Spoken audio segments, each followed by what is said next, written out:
Assalamualaikum warahmatullahi wabarakatuh. Perkenalkan, nama saya Ramida Pratama dari TI 4105 dengan NIM 12011174436. Pada kesempatan kali ini saya akan melakukan presentasi review paper pada tugas analisis risiko.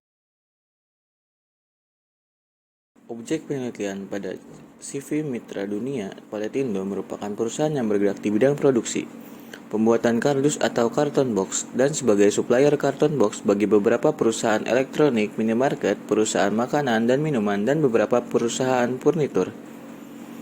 Perusahaan ini memiliki permintaan produk sebanyak 10.000 palet per bulan. Dengan banyaknya permintaan ini, perusahaan melakukan sistem produksi yang cepat dan tepat agar dapat memenuhi kepuasan dari customer.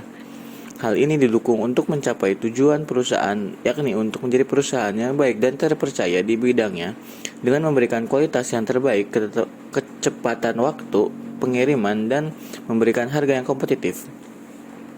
Saat ini perusahaan belum melakukan identifikasi risiko dan manajemen risiko untuk mengatasi risiko-risiko yang mungkin terjadi di dalam perusahaan. Hal tersebut disadari oleh pihak perusahaan dikarenakan telah terjadi beberapa kejadian yang berhubungan dengan operasional perusahaan yang tidak diduga sebelumnya dan merugikan pihak perusahaan. Pada tahun 2014, perusahaan mengalami kerugian yang cukup besar dikarenakan bahan baku yang disimpan di gudang berjamur dan lembab sehingga tidak dapat diolah. Selain itu, perusahaan pernah mengalami beberapa kejadian yang memberikan kerugian bagi perusahaan, yakni pengembalian produk dari customer dalam jumlah yang besar karena barang yang tidak sesuai jumlah bahan baku yang berada di gudang 2 kali lipat melebihi kapasitas gudang, keterlambatan pengiriman bahan baku dari supplier, ketidaksesuaian laporan jumlah bahan baku yang di gudang dan aktual dengan yang tertulis, kelalaian pekerja sehingga menyebabkan kecelakaan kerja dikarenakan kondisi lingkungan kerja yang memiliki banyak potongan kardus yang berujung tajam, pengembalian bahan baku atau retur kepada supplier sebanyak 1 truk karena bahan baku tidak sesuai pada tahun 2013. Jumlah buffer stok yang berlebihan sehingga pada bulan Oktober 2015 terdapat stok bahan baku yang menganggur di gudang selama 2 bulan dan masalah lainnya yang dapat mengganggu operasional perusahaan. Beberapa permasalahan di atas merupakan suatu indikasi adanya pengendalian internal dalam operasional perusahaan yang belum baik. Berdasarkan hasil wawancara dengan manajer terkait, hal tersebut juga terjadi karena perusahaan belum mengidentifikasi dan menganalisis hal-hal yang tidak pasti yang dapat terjadi dari lingkungan internal maupun eksternal.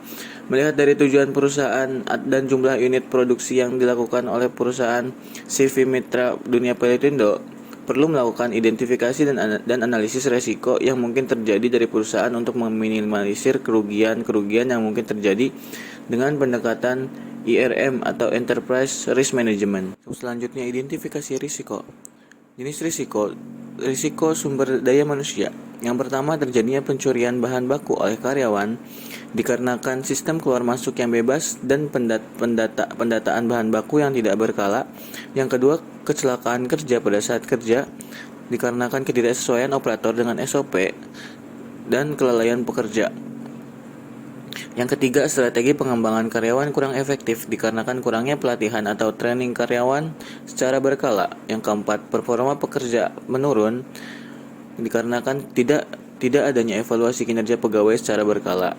Yang kelima, kepuasan karyawan atau reward and punishment kurang seimbang dikarenakan sistem reward dan punishment yang tidak dipublish kepada karyawan untuk meningkatkan motivasi karyawan. Jenis risiko produktivitas. Yang pertama, pelaksanaan kerja tidak sesuai SOP dikarenakan tidak adanya evaluasi SOP secara berkala. Yang kedua, performansi lantai produksi menurun dikarenakan tidak ada evaluasi kinerja mesin dan jumlah produksi massal atau performa produksi. Yang ketiga, kesalahan pendataan failure product dan pelaporan berkala dikarenakan barang failure tidak langsung dipisahkan dengan finish product, tidak ada pendataan barang rework.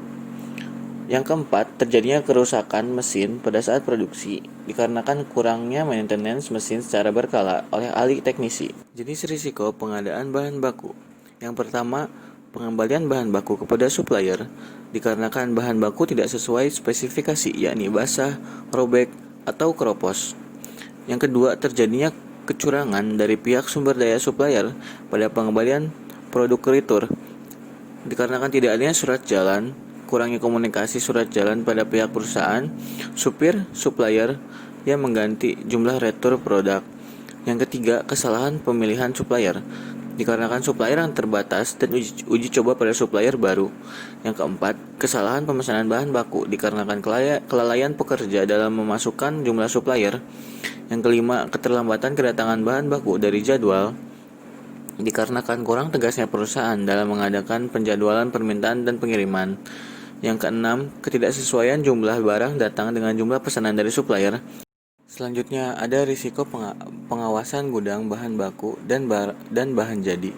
Yang pertama, kapasitas gudang kurang pada saat bahan baku datang dikarenakan kurangnya penataan gudang secara berkala. Yang kedua, kesalahan pengambilan bahan baku maupun bahan jadi, dikarenakan tidak adanya papan nama bahan baku dan barang jadi yang terupdate. Yang ketiga, penumpukan buffer stok melebihi kapasitas gudang, dikarenakan perhitungan buffer stok yang berlebih dan sistem pemesanan dan kedatangan bahan baku yang kurang terjadwal. Yang keempat, kesalahan pencatatan antara barang aktual dan dokumentasi, dikarenakan tidak adanya papan nama bahan baku dan karton jadi, penumpukan bahan baku yang melebihi kapasitas. Yang kelima, tidak adanya space untuk barang jadi, dikarenakan tidak adanya penataan gudang secara berkala, terlalu banyak buffer stok. Yang keenam, operator tertimpa barang yang jatuh dari ketinggian, dikarenakan tertumpuknya karton dan bahan baku yang jauh melebihi tinggi operator dan dekat dengan jalan pekerja. Selanjutnya, jenis risiko sistem.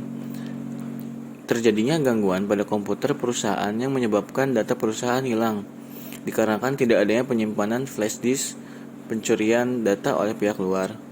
Yang selanjutnya, risiko dari delivery. Yang pertama, risiko barang rusak saat pengiriman, dikarenakan pengepakan barang yang kurang baik dan sistem penataan barang yang kurang baik. Yang kedua, risiko barang hilang, dikarenakan pemberian surat jalan kepada supir perusahaan yang tidak disertai jumlah barang. Yang ketiga, kesalahan inspeksi sebelum pengiriman, dikarenakan pengecekan jumlah stok yang kurang teliti, pengepakan produk yang salah.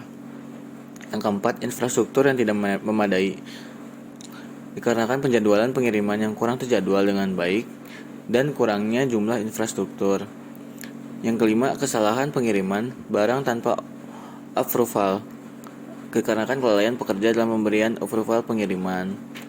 Kemudian risiko lingkungan. Yang pertama, bahan baku dan barang jadi terkena banjir karena hujan, dikarenakan ketinggian tanah lantai produksi yang belum mencukupi batas maksimal banjir, area pintu masuk dan keluar yang sangat terbuka.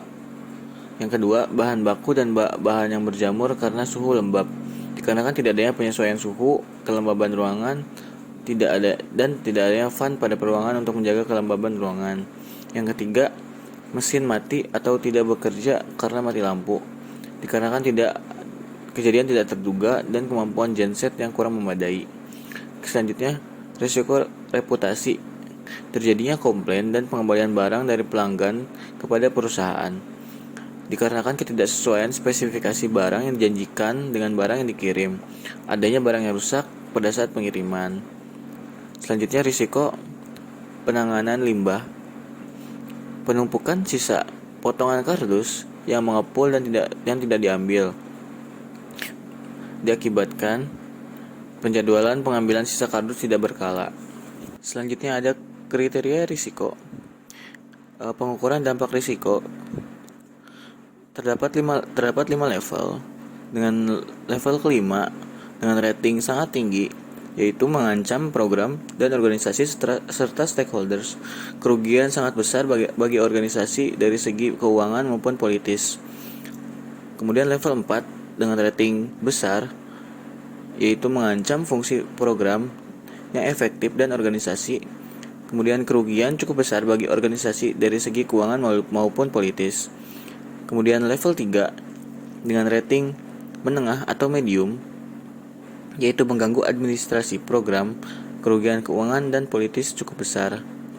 Kemudian level 2 dengan rating dampak kecil, yaitu mengancam efisiensi dan efektivitas beberapa aspek program, serta kerugian kurang material dan sedikit mempengaruhi stakeholders.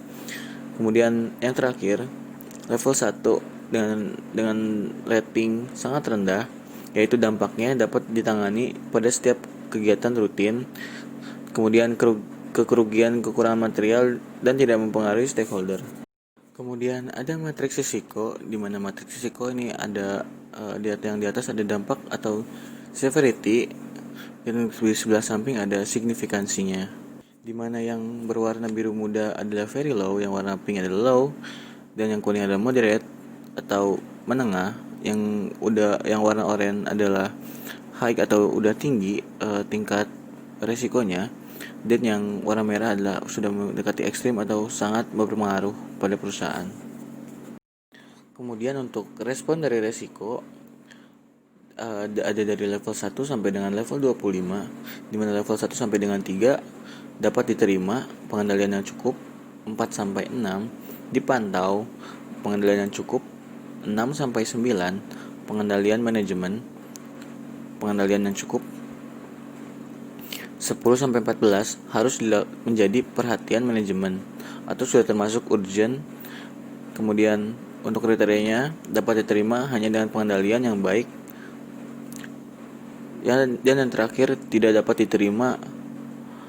Kemudian kriterianya dapat diterima hanya dengan pengendalian yang sangat baik. Kemudian pihak perusahaan telah melakukan penilaian risiko. Bisa dilihat di sini beragam risikonya. Yang pertama, jenis sumber daya manusia. Yang pertama, terjadinya pencurian bahan baku oleh karyawan dengan level severity 3, occurrence 1, kemudian risk scoringnya 1. Kemudian kecelakaan kerja pada saat kerja, severity-nya 3 dan occurrence-nya 1 dengan risk scoring 3. Kemudian performance pekerja menurun dan kelalaian pekerja meningkat, severity-nya 3, occurrence-nya 2, jadi risk scoring-nya 6. Jadi severity ini dikali occurrence, kemudian dapat risk scoring. Dilakukan kegiatan penilaian risiko sampai risiko yang lainnya sampai semuanya selesai. Melakukan penilaian pada risiko-risiko tadi, kemudian kita akan membuat matriks risikonya seperti tadi. Pada severity-nya A1 itu adalah 3, kemudian occurrence-nya 1, jadi termasuk ke yang warna pink. Nah, dilakukan seterusnya kepada semua aktivitas perusahaan agar dilihat mana yang sangat urgent, mana yang moderate, mana yang low, mana yang very low, dan mana yang ekstrim. Kemudian setelah diurutkan dari yang memiliki level tertinggi sampai level yang rendah, nah pada level yang paling tinggi adalah dengan kode D6, nama risiko ketidaksesuaian jumlah barang yang datang dengan jumlah pemesanan dari supplier. Dilakukan pengendalian risiko dengan melakukan evaluasi kinerja supplier, mengkomunikasikan kesepakatan jumlah pesanan barang. Selanjutnya dilanjutkan oleh E3, penumpukan buffer stok melebihi kapasitas. Dilakukan mengevaluasi ketersediaan dan kecukupan buffer stok. Yang kedua, penyesuaian buffer stok dengan kapasitas gudang. Yang ketiga, mengurangi jumlah buffer stok. Kemudian level moderate ada E1, di mana kapasitas gudang kurang pada saat bahan baku datang. Pengendalian resikonya melakukan evaluasi kapasitas gudang. Kedua, menjaga keseimbangan pemesanan bahan baku dengan pengiriman barang jadi. Dan yang terakhir, mengurangi pemesanan buffer stok. Kemudian untuk kode E5, tidak adanya space untuk barang jadi. Dilakukan pengendalian risiko memisahkan space bahan baku dan barang jadi. Kemudian melakukan estimasi pengiriman barang jadi yang sesuai dengan jadwal produksi sehingga tidak terjadinya penumpukan barang jadi. Yang terakhir, mengurangi penumpukan bahan baku di gudang. Selanjutnya, untuk keterlambatan kedatangan bahan baku dari jadwal, dilakukan pengendalian jadwal pengiriman barang dari supplier, membuat kesepakatan supplier punishment apabila ada keterlambatan. Selanjutnya, mengestimasi waktu pengiriman barang ke customer, dan yang terakhir melakukan lobbying apabila keterlambatan karena faktor lingkungan. Selanjutnya ada D1 atau dengan nama resiko pengembalian bahan baku kepada supplier. Pengendalian risikonya melakukan pengecekan barang pada saat kesepakatan pemesanan. Yang kedua, pembuatan kesepakatan syarat sistem pengembalian barang. Selanjutnya dengan kode G3, nama risikonya kesalahan inspeksi sebelum pengiriman.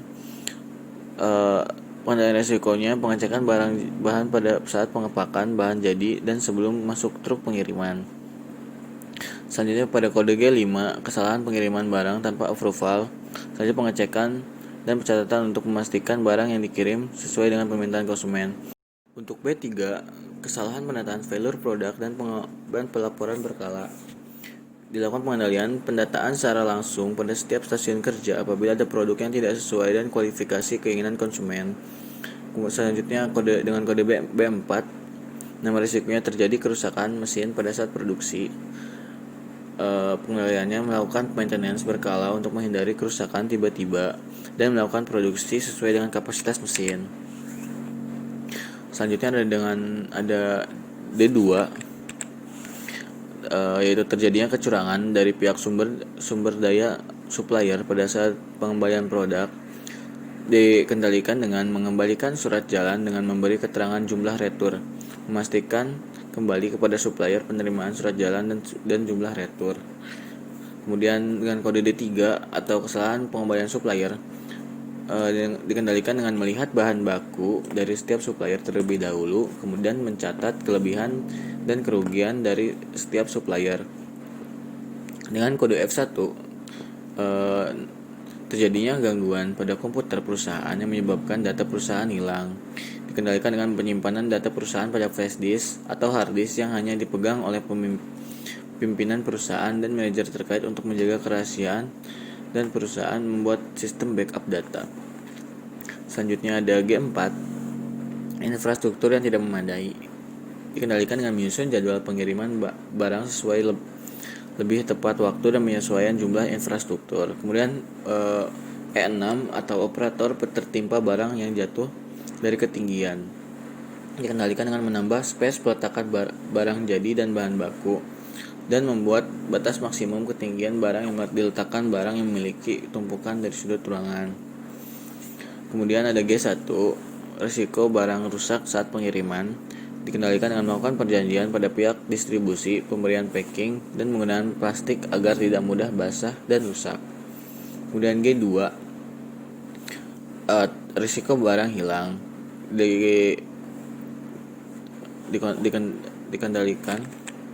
Dikendalikan risikonya dengan pengontrolan dan dokumentasi secara tertulis barang masuk dan barang yang keluar dari perusahaan. Kemudian untuk H1, bahan baku dan barang jadi terkena banjir karena hujan. Dikendalikan dengan membuat peninggian area gudang dan lantai produksi. Kemudian membuat truk untuk menjadi alas peletakan bahan baku yang jadi. Untuk H2, bahan baku dan barang jadi berjamur karena suhu lembab. Dikendalikan dengan menjaga kelembaban suhu pada lantai produksi, menambah fan pada sudut ruangan untuk menjaga kelembaban saat suhu panas. Kemudian untuk H3, mesin tidak bekerja karena mati lampu. Dikendalikan dengan penyediaan genset untuk mengganti daya aliran listrik pada mesin.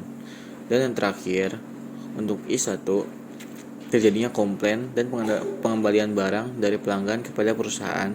Dikendalikan dengan penyampaian spesifikasi produk meliputi ketebalan, warna, dan dimensi karton box sebelum melakukan persetujuan dengan konsumen, dan memberikan sampel produk sebelum persetujuan. Terima kasih atas perhatiannya. Wabillahi taufiq wal hidayah. Assalamualaikum warahmatullahi wabarakatuh.